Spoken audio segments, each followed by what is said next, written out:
dua anak, satu. Kemudian yang anak yang pertama sudah menikah, saya sudah punya cucu. Anak yang kedua diambil S2. Saya di sini sudah berarti 24 tahun. 24 tahun.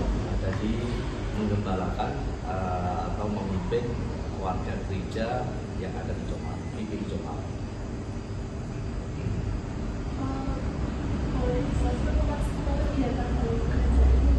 Ya. Kalau kegiatannya itu dalam satu minggu ya, satu minggu setiap hari itu ada, kecuali Senin. Senin biasanya kan kita mengalami kelelahan ya. Jadi hari Senin itu adalah hari libur keluarga. Biasanya Selasa, Rabu, Kamis, Jumat, Sabtu, Minggu, kalau Minggu full itu biasanya ada. Kalau pagi, setiap pagi jam 5 sampai jam 6 ada doa pagi. Kemudian siang ini nanti jam 12 ada doa siang. Kemudian sore, nanti sore malam ya, malam itu jam 7 malam ada kegiatan doa bersama. Jadi kita lebih banyak doanya. Terus kemudian khusus wanita juga ada, setiap hari Kamis pertama dan Kamis ketiga itu ada khusus untuk ibadah komunitas wanita. Lalu kemudian ada hari Sabtu kita ada latihan, hari Minggu. Nah Minggu itu kita kan ibadah 2 kali, pagi sama sore. Kalau pagi itu jam 6:30 kita mulai ibadahnya. Lalu kemudian nanti jam 10 hari Minggu ada khusus anak-anak. Biasanya disertai dengan anak remaja. Lalu kemudian jam 5 sore, jadi hari Minggu jam 5 sore itu ada ibadah yang kedua.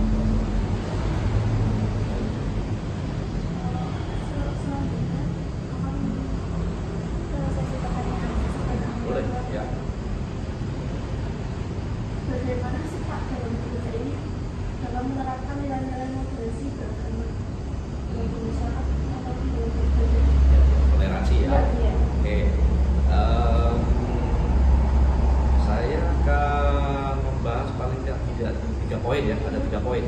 3 poin. Poin yang pertama, yang namanya toleransi itu kita yang menciptakan. Ya, kita yang menciptakan. Mengapa kok disebut kita yang menciptakan? Contoh, sewaktu saya renovasi gedung gereja ini, itu di tahun 2003 ya, 2003 saya renovasi gedung gereja. Sudah ada di benak pikiran saya bagaimana caranya ketika kami melakukan ibadah dan itu tidak mengganggu tetangga kanan dan kiri. Bagaimana caranya? Maka saya berpikir caranya satu-satunya ya kita kasih peredam di dalamnya.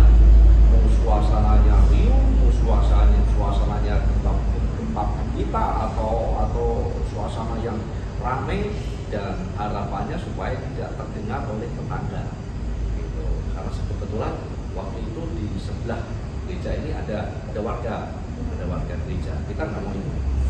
Maka ketika saya renovasi, saya berjuang bagaimana caranya kita kasih peredam. Nah, sampai hari ini kalau ada hujan yang begitu lebat, petir menyambar, orang di dalam nggak dengar. Orang di dalam gedung nggak dengar. Oh tiba-tiba begitu keluar, oh kok hujan ya gitu. Jadi kita sendiri yang menciptakan. Ya, gimana caranya supaya tidak bisa mengganggu kanan kiri ya. Itu poin yang pertama. Yang kedua, kita kan makhluk sosial. Ya, makhluk sosial itu ya namanya kita harus bersosial. Contohnya, kalau tetangga sedang menghadapi persoalan, misalnya kebakaran, siapa yang nolong? Kan tetangga. Ya, tetangga ya mau nggak mau yang nolong. Maka karena makhluk sosial ya kita harus bersosial. Kebetulan saya tempatnya, rumahnya itu ada di Perumnas. Di Perumnas di Perumnas ya, yang Puri Asri. Ya, Puri Asri. Samping rumah saya seberang jalan itu masjid.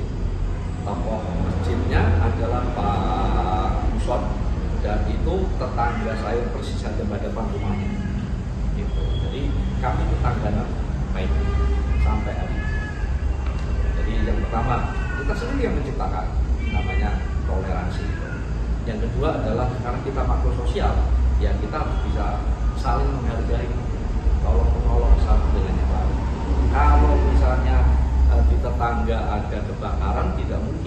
berkata, oh maaf ya karena Anda beragama lain jadi jangan nolong saya, kan tidak begitu.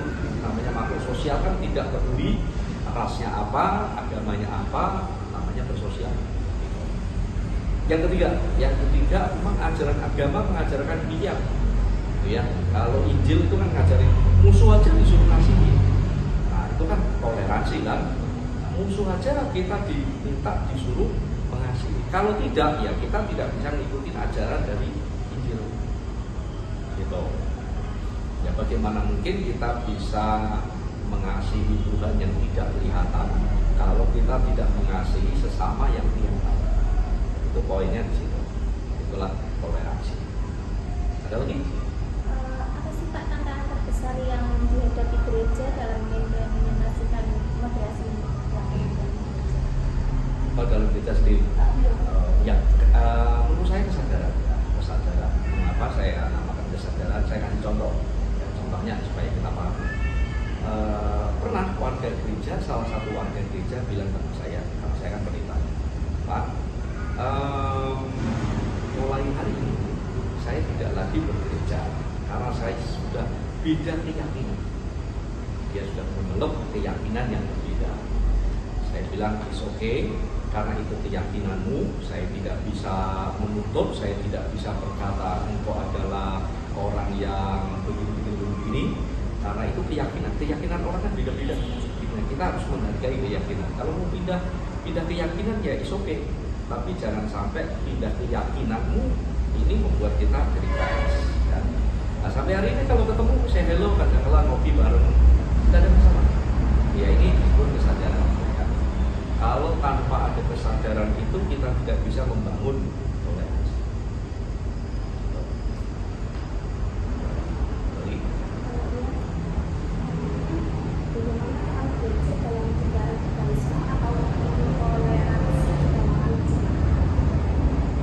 Oke, radikalisme ya. Saran saya seperti dulu ya, seperti dulu waktu awal-awal saya masuk ke sini, saya kenal Pak Camat. Ya, saya kenal baik. Nah, Pak Camat inilah yang sering mengundang kami di pendopo kecamatan untuk kumpul. Ya, agama Kristen, ada Katolik, ada Islam, ada tokoh-tokoh agama kumpulin. Kalau sering kumpul, sering ya kelompok-kelompok bareng, saya kira kedepannya nggak ada persoalan. Ya, tapi karena kita nggak pernah kumpul, saling curiga satu yang lain. Jadi harapan saya ya, saya pengen leadernya ya, pemimpinnya di satu wilayah itu sering mengumpulkan. Nah dengan cara demikian maka mencegah radikal. Ya. Dengan cara kita kongko-kongko, kumpul, ngopi bareng dan sebagainya kan unek-uneknya dikembangkan di situ. Menurut saya, jadi harapannya ya sering ada pertemuan.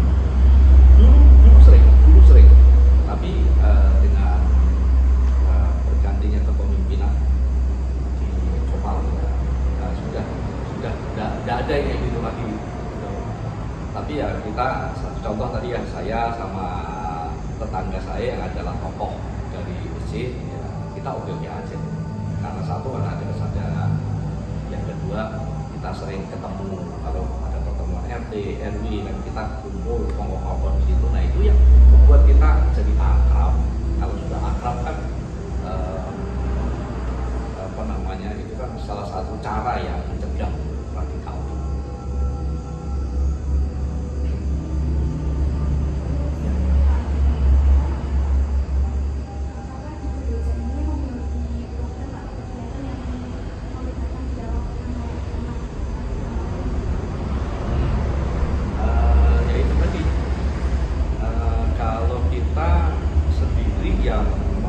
Rasanya sulit ya. Yang diharapkan adalah leadernya dan pemimpinan di misalnya di wilayah Comal, camatnya, polseknya, koramilnya. Kalau misalnya dia beliau-beliau yang muspika ya, yang memerintahkan, otomatis semuanya bergerak. Gitu. Yang saya harapkan itu terjadi lagi seperti yang sudah Yang sudah itu di awal-awal saya ada di sini itu sering ada pertemuan kayak gitu. Nah, tapi belakangan ini tidak ada, disebabkan karena apa? Kan pertanyaan itu. Kenapa kok tidak dilakukan lagi? Nah, itu tergantung dari kepemimpinan Puspita.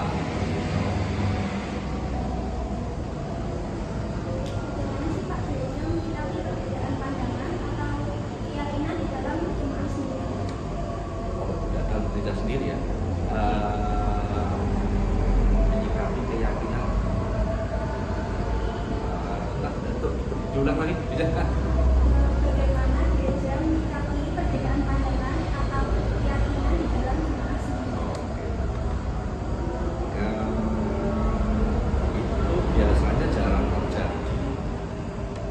Walaupun itu terjadi seperti tadi saya kasih ilustrasi, ada warga gereja yang satu dia ngomong sama saya bilang bahwa dia mulai hari ini dan seterusnya sudah beda keyakinan. Nah itu kan jawaban saya tadi kan kesadaran ya. Kita oke, tidak ada masalah karena keyakinan orang yang beda-beda. Saya tidak bisa memaksa keyakinan orang. Gitu. Kalau saya memaksa keyakinan orang, memangnya saya siapa? Kan gitu kan?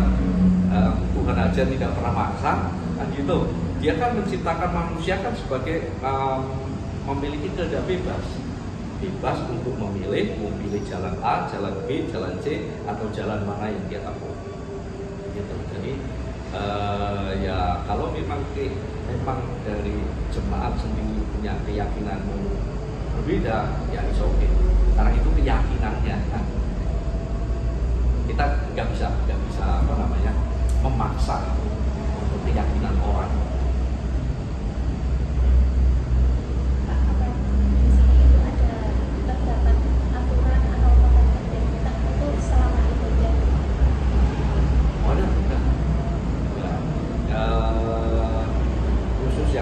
Khusus yang intern itu saya menyebutnya sebagai pelayan Tuhan atau yang terlibat di dalam pelayanan itu yang intern. Kalau tidak mereka harus datang lebih awal sebelum acara mulai. Terus kemudian di gereja itu kan ada pengurus juga, dan kepengurusan itu kan memang harus solid ya, harus saling bergandengan tangan satu dengan lain dengan harapan supaya tidak terjadi kan gini, 10 kepala 10 pendapat, betul kan? 10 kepala 10 pendapat. Untuk menjaga 10 pendapat itu kan tidak semudah membalikan telapak tangan, ya kan? Dibutuhkan komitmen bersama. Lalu tata cara sih ya. Lalu kemudian ya contohnya tadi kalau misalnya yang terlibat intern pengurus intern paling tidak dia harus ikuti itu. Ya contohnya kayak gitu.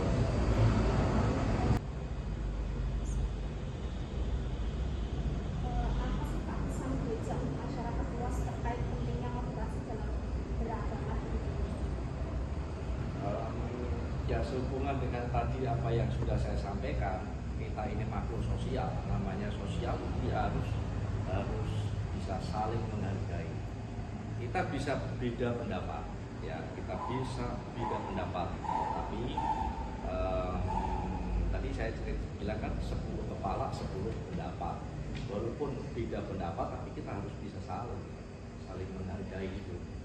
Ya pesan saya ya supaya contohnya gini lah, setiap agama kan punya kitab masing-masing ya udah kita menghargai aja, kita menghargai kitabmu, kitab saya juga dihargai, jadi it's okay kita jalan masing-masing gitu. Jadi paling penekanan kita adalah kita sebagai masyarakat sosial harus saling menghargai, saling menghormati satu dengan yang lain. Contoh yang jelas tadi adalah kita ke tetangga. Kalau tetangga sedang kesusahan, ya siapa lagi yang akan dimintain tolong kalau bukan kita?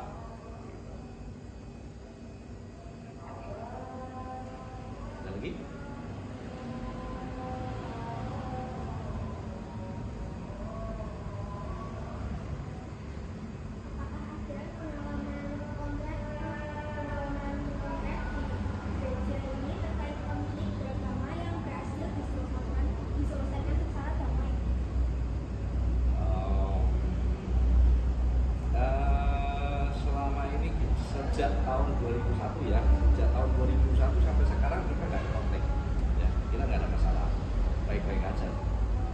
Ya itu karena kita bisa saling menghargai. Satu contoh tadi kan bahwa toleransi itu kan kita yang menciptakan.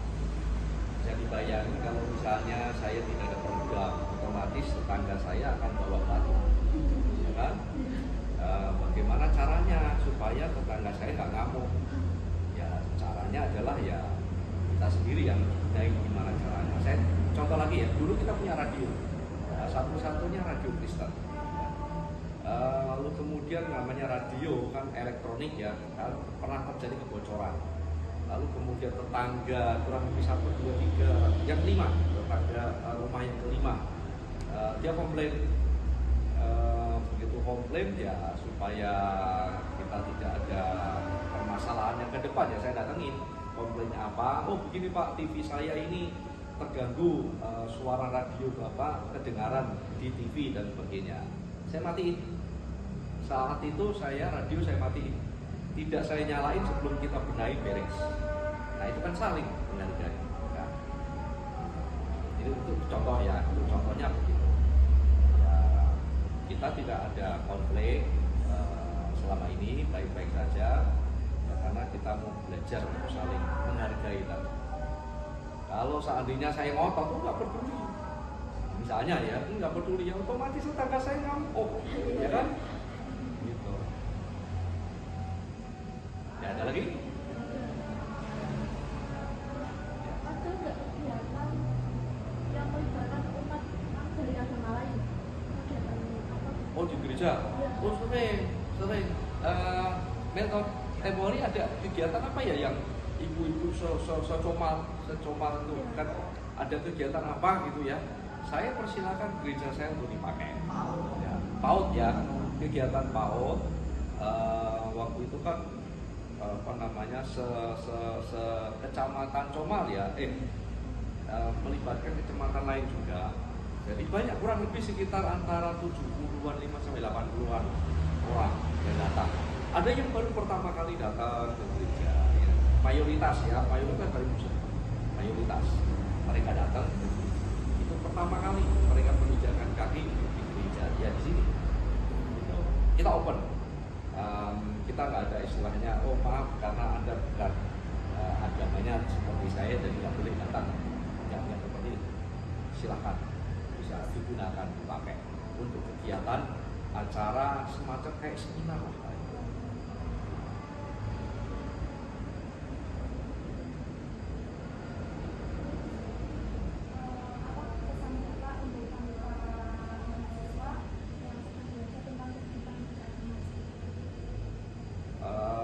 Pesan saya gini, beda pendapat itu is okay ya. Lihat aja para politikus ya, para politik yang ada, namanya kan politikus ya, yang ada di, kita sering dengarkan debat-debatnya itu kan, debat di TV dan sebagainya. Habis mereka debat ajar-ajaran di situ di TV, ditonton jutaan orang, sesudah itu ngopi bareng. Nah, itu kan bagus, ya kan? Beda pendapat is okay. Ya, asal ada data yang disodorkan, asal jangan sampai menyerang pribadi ya, asal tidak menyerang pribadi ya, it's okay. Debat itu oke, beda pendapat itu oke, asal sesudah itu selesai urusan debat kan urusan selesai, beda pendapat selesai, tapi sesudah itu kita masih sama-sama berkomunitas gitu. Itu pesan saya gitu. Beda pendapat, it's okay, itu wajar. Tapi mari sama-sama dijalanin kehidupan yang bermasyarakat, sosial.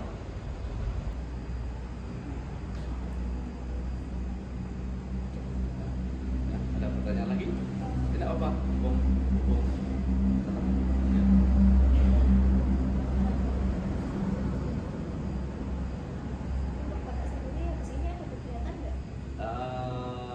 Biasanya setiap jam 12 kita berdoa kita secara online ya. Jadi streaming kita kalau siang ini kita mendoakan secara streaming. Jadi kita kan ada aplikasi gereja ini, ada aplikasi GPI Comal ya, GPI Comal itu ada aplikasi di situ, itu aplikasi gereja. Yang satu belum kita hapus, ada dua sih, GPI Comal sama GPI Comal Pemalang. Ada Pemalangnya itu kita sudah nggak pakai. Lalu yang baru ini adalah yang tulisannya GPI Comal, yang ada gambar malaikatnya. Itu melalui aplikasi itu kita terhubung dengan waktu gereja.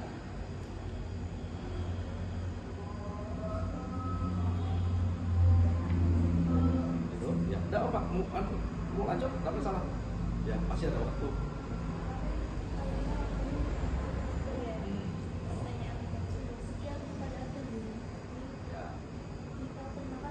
Ya, sama-sama.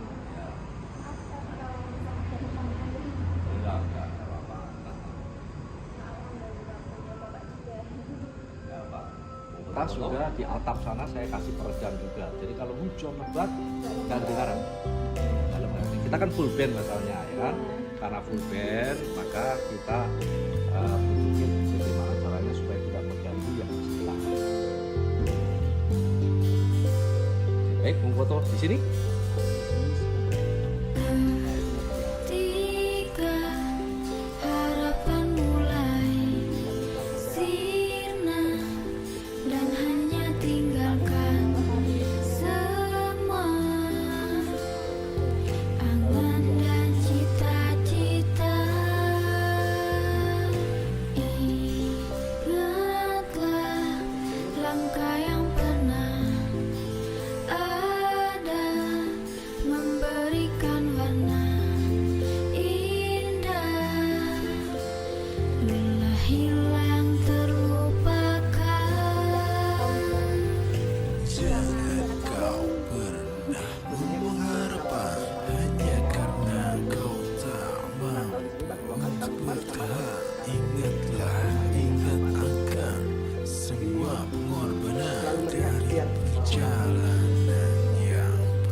Terus berjuang, jangan berhenti.